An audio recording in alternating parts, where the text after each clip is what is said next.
Bonjour, bonsoir, bienvenue dans cette nouvelle vidéo. Aujourd'hui, on parle du nouvel opus de Scream. Oui, cette franchise de l'horreur que j'avais très hâte de vous parler parce que pour moi, c'est une des meilleures. Et comme toute bonne franchise, ben, il y a des très bons opus et des très mauvais. Et aujourd'hui, on va juger à savoir si le retour de Neve Campbell est un retour triomphant ou décevant. Donc, c'est parti. Je vais tout faire flamber. Putain de...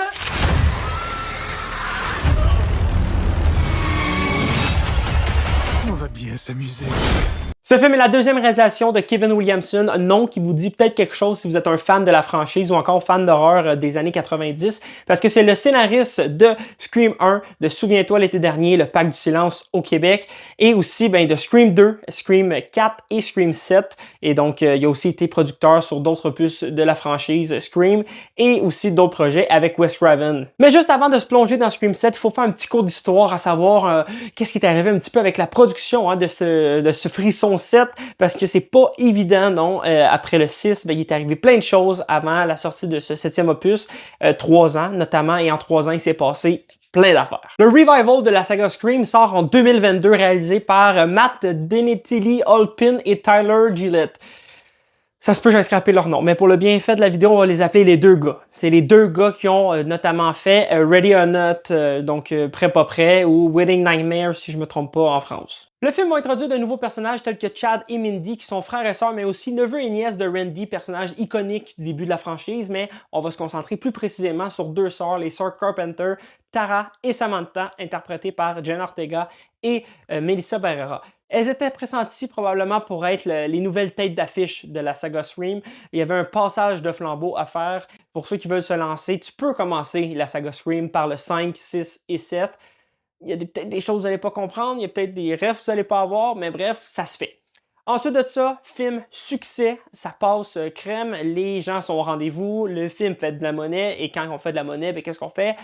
On veut en faire d'autres, on va en faire plus. Fait qu'on relance directement la production de Scream 6 et ça part. Il y a à peine un petit peu plus d'un an entre la sortie du 5e opus et du 6e opus, et ça, c'est très excitant pour les fans parce qu'on est comme, OK, est-ce qu'on va avoir un Scream par année? Ça serait très cool. Jusqu'à combien? 3, 4, on sait pas jusqu'à où ça peut aller, mais on tease le fait qu'on sort de Woodsboro pour aller où? Dans la Grande Pomme. Oui, on s'en va à New York, direction nouvelle ville, grande ville. C'est la première fois qu'on va dans une métropole. Ça va être très cool. Et là, petit souci, on veut ramener tout le monde, bien évidemment.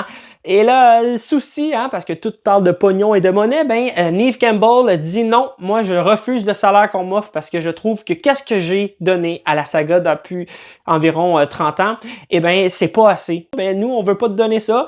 Et ça a fait en sorte que Neve Campbell a fait c'est ciao, je dégage, arrangez-vous sans moi, vous voulez pas me payer à ma juste valeur, moi je m'en vais.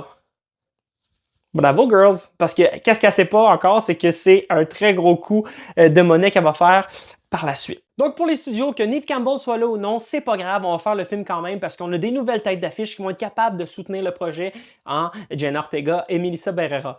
Et les deux gars, les deux réalisateurs du dernier opus, reviennent aussi. C'est la même équipe, c'est juste qu'on s'en va direction New York. Fait que tout ça pour dire que le film a engendré 30 millions de plus que Scream 5. Oui, c'est juste fou. La formule marche, on continue dans ce sens-là. Donc, direction Scream 7, on perd pas de temps.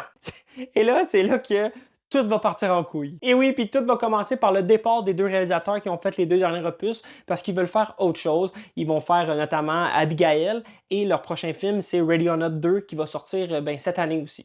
Puis la première question des fans, c'est qui va le remplacer? Et ils l'ont trouvé vite, c'est Christopher London qui a réalisé Happy Birthday 1, 2 et aussi Freaky, qui était un genre de Freaky Friday, mais avec le tueur qui prenait la place d'un enfant adolescente, et bref, vice-versa, ils ont switché de même. Là.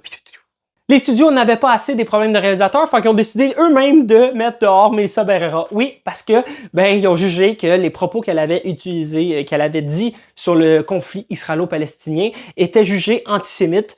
Fait que c'est ciao Melissa. Oui, et rendu là, pourquoi pas perdre les deux têtes d'affiche en même temps? Parce que oui, en termes de, même pas, je pense en termes d'heures, en termes de journée, ça a vraiment été court. Jenna Ortega a dit je m'en vais moi aussi. Pourquoi? Par différence créative. On y croit pas. Et c'est par après qu'elle va dire que c'est pour aussi soutenir son ami qui venait de se faire mettre dehors. Pour bien finir tout ça, il faut la petite cerise sur Sunday et c'est la démission de Christopher London. Oui, parce que lui, il a décidé de partir parce qu'il trouvait que c'était trop chaotique puis il voulait pas se mêler à tous ces problèmes-là. Et je trouve que c'est un petit peu de valeur parce que avec tout ce qu'elle nous avait offert comme ancien film, je trouvais qu'il y avait une notion des codes du slasher qui aurait pu être très intéressant dans un Scream. Et malheureusement, ça va être pour peut-être un 8 ou un 9, on sait jamais qu'est-ce qui peut arriver avec la franchise, mais c'est pas lui qui a réalisé le 7. Fait que là, c'est la crise. Là. Les studios, ils ont plus de tête d'affiche, ils ont plus de réalisateurs, ils ont plus rien, puis le film, ben, était planifié pour, ben, pas là, tu sais, avant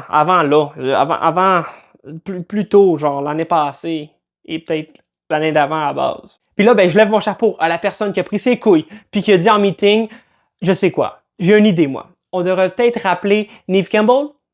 Puis on s'entend-tu qu'ici, il n'y a pas eu de négociation de salaire, hein? Elle a eu le chiffre qu'elle voulait sur son chèque, puis je pense qu'elle l'a eu. Et là, l'équipe marketing devait se licher les doigts parce qu'ils ont pu jouer sur le retour de Sidney Prescott dans la franchise Scream, et aussi le fait que Kevin Williamson revienne, ben, arrive en tant que réalisateur, mais revienne aussi en tant que scénariste, lui qui avait scénarisé les anciens opus, comme j'ai dit plus tôt.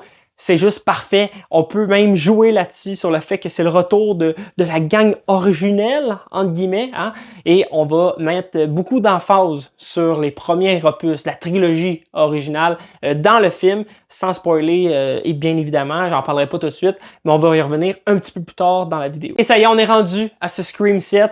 On avait vu les bandes annonces, on savait que le film allait traiter de la relation entre Sidney et sa fille, avec tout ce qu'elle allait toucher aussi, les Ghostface et la potentielle rumeur du retour, encore les retours. C'est le film Retour de Stu Macher. Est-ce qu'il est mort dans le premier? Est-ce qu'il revient vraiment? Qu'est-ce qui se passe?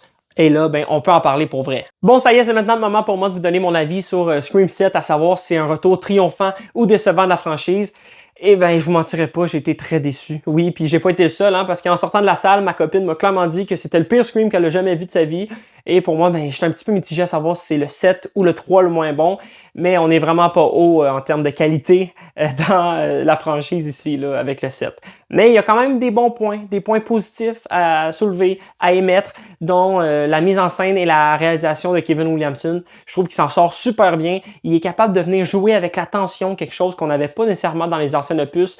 À part dans le 2, je trouve qu'il y a des très bonnes scènes de tension, surtout la scène dans le studio d'enregistrement. On a la scène iconique de la voiture quand Sidney doit passer par-dessus Ghostface.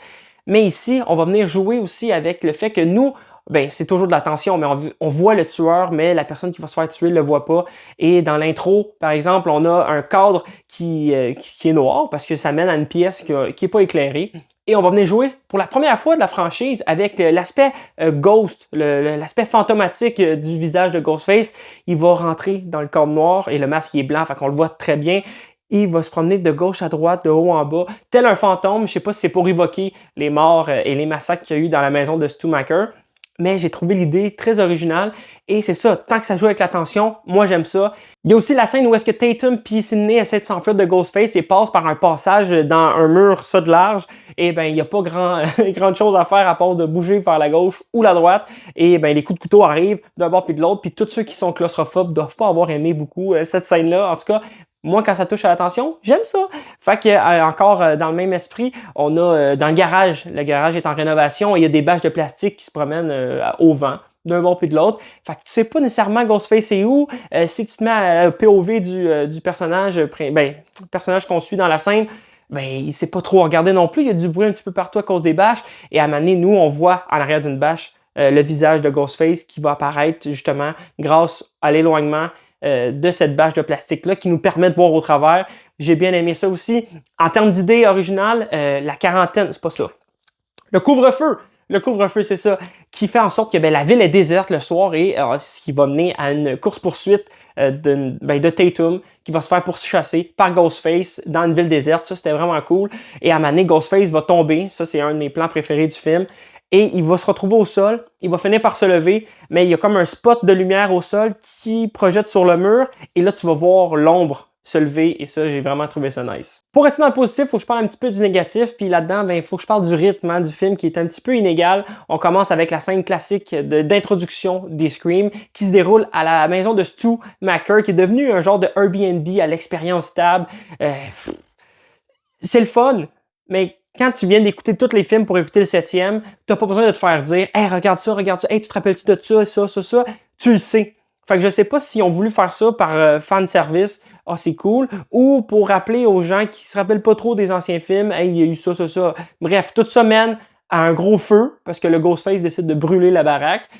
Et ça, je comprends pas pourquoi. Ça menait à quoi de brûler la maison, à part juste, genre, se débarrasser du lieu iconique qu'elle était. Après ça, on tombe dans un film un petit peu cucu, où est-ce qu'on nous présente les personnages qui sont pas vraiment attachants plus qu'il faut. On a Mark, qui est le mari de Sydney, qui a été recast, c'est pas Patrick Dempsey, mais c'est un autre acteur, mais il paraît que c'est pas le même Mark, c'est un autre Mark qui est policier aussi.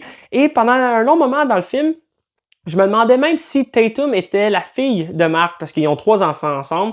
Ils ont 2 jumeaux ou jumelles, bref, je me rappelle plus trop. En tout cas, il y a 2 jeunes enfants. Et il y a Tatum qui est à l'âge de Sydney quand il y a eu les événements du premier film. Et là, je me demandais, est-ce que le père de Tatum, ça serait Patrick Dempsey, un autre Mark, et elle s'est mariée avec un autre Mark après, puis elle a eu 2 autres enfants? Non, c'est juste plus loin dans le film où est-ce qu'elle va dire papa pour la première fois.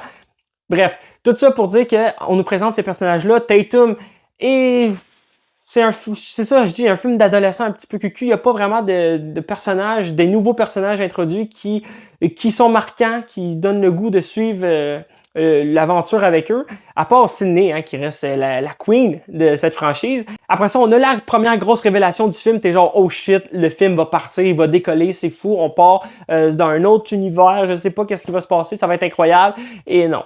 Non, ça décolle pas. C'est ça le problème du film. Ça décolle pas. Il y a pas de... Tu sais, veut dire, ça monte pas en crescendo. C'est vraiment décevant. Pour moi, les meurtres dans ce film sont pas très marquants. Qu'est-ce que je veux dire par là? C'est que si on compare, mettons, à des Freddy ou des Jason qui vont tout le temps tuer leurs victimes d'une façon soit originale ou avec des nouvelles armes et tout, Scream reste souvent en entour du couteau, du gun et, mettons, je te pitch en bas de quelque chose. Et puis, ça se résume un petit peu à ça. Je dis pas que les meurtres sont pas brutaux. Loin de là. Oui, il y en a qui sont très graphiques, plus que d'autres, ça dépend des opus, surtout dans le 4, c'est peut-être pour ça que je l'aime un petit peu plus. Mais bref, ici, je trouve qu'on vient iconiser un petit peu les meurtres, les cadavres même. On a le meurtre au théâtre qui vient... j'ai la misère à dire que c'est beau parce que c'est un meurtre, mais il y a de quoi d'esthétiquement sympathique dans ça.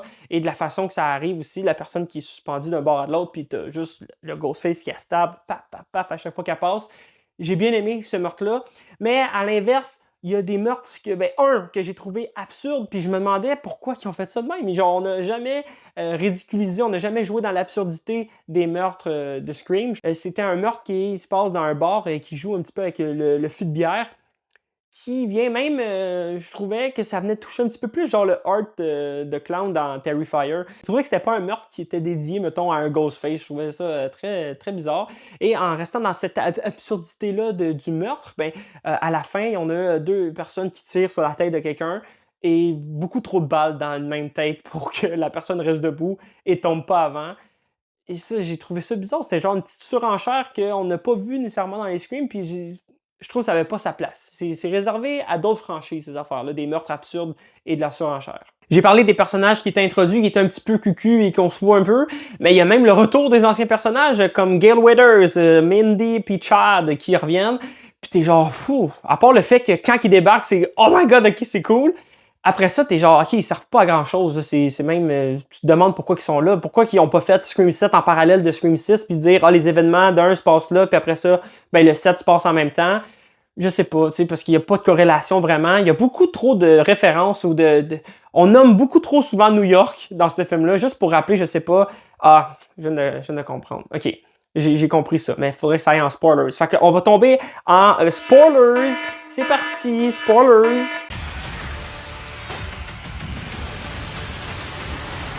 On va bien s'amuser. Frisson. Bon, là, vu qu'on est dans les spoilers, on peut dire clairement que le reveal des tueurs, il est nul à chier. Le gars de l'asile psychiatrique, on sait même pas c'est qui, on s'en crisse. Et l'autre, c'est la femme, la mère de l'autre gars qu'elle a tué. Puis là, j'étais comme, pourquoi qu'elle l'a tué? Parce que j'avais vu un leak sur Internet, j'étais pas sûr si c'était vraiment elle le tueur ou si c'était un troll ou peu importe. Là, je suis comme, si son gars se fait tuer, c'est pas elle. Qui tuerait son enfant? Ah, là, elle l'a tué parce qu'il ressemblait trop à son père. T'es genre, what the fuck? Je pense que c'est vraiment la pire tueuse de Scream en termes de motivation et tout. Et ici, dans le discours méta des Scream. Donc, le discours, c'est qu'elle est nostalgique, elle s'ennuie de la Sydney de 1996, la victime qui est devenue survivante, et elle s'est inspirée de ça, de son discours-là, du livre, dans le fond, qu'elle a écrit dans Scream 4, pardon.